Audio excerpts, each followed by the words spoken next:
Assalamualaikum warahmatullahi wabarakatuh. Salam kepada teman-teman yang saat ini bisa jadi sedang merasa gerah dengan suhu bumi yang kian menikam menujah kulit.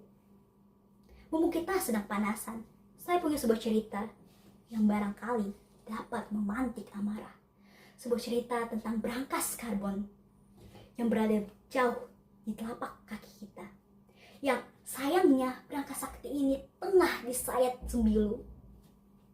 Tahukah teman-teman, lahan gambut bukan hanya sekedar genangan yang becek, yang merupakan tonggak yang menjaga suhu bumi agar tidak meradang.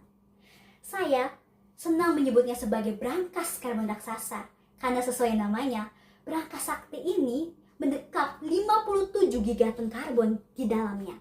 Agar teman-teman memiliki gambaran, bayangkan tidak hanya 1, tapi 14 miliar gajah Sumatera dewasa tengah berdesakan di bawah tanah.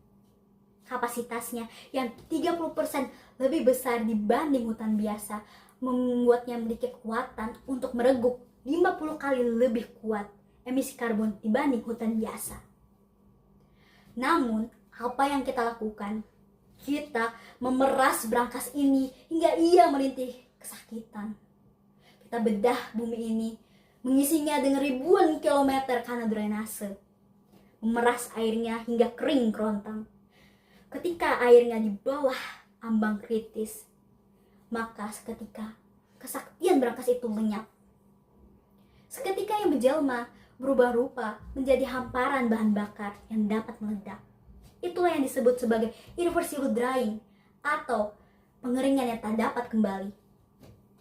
Ingatkah teman-teman pada sebuah bencana yang tak hanya menimpa Indonesia, tapi Asia Tenggara pada tahun 2015?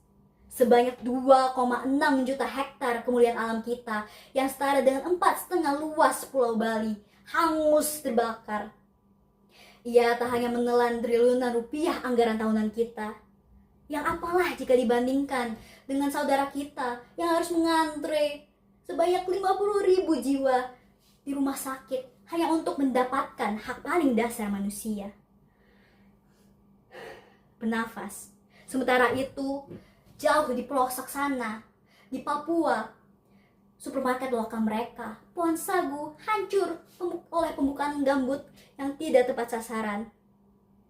Padahal lahan-lahan itu merupakan benteng bagi berbagai satwa, seperti orang hutan, harimau Sumatera, macan dahan, serta berbagai biodiversitas ikonik yang saat ini hanya bisa mentekur sedih meratapi hilangnya rumah mereka ditelan api. Lantas kita harus bagaimana?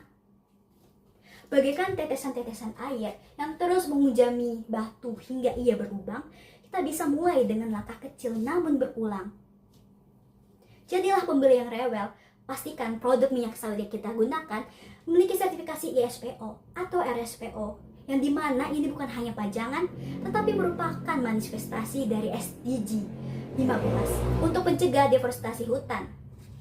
Kemudian, gunakanlah produk ramah air seperti Culture, seperti terong dan juga pala yang dapat merestorasi gambut dan merupakan perwujudan dari SDG 13 di mana dapat memitigasi karbon secara alami. Terakhir, stop ngestok mantan dan gunakan jempol kalian untuk mengawal kebijakan moratorium gambut di media sosial. Teman-teman sekalian, mulai saat ini, sisingkan lengan baju kita untuk menjaga berangkas sakti ini agar ia tidak menguap menjadi asap yang kelak mencekik kita di masa mendatang. Karena sayangnya, nahasnya, mirisnya, merusak alam telah menjadi hal yang biasa. Namun, berani mengambil tindakan itulah yang luar biasa. Saya Ulaya dan terima kasih.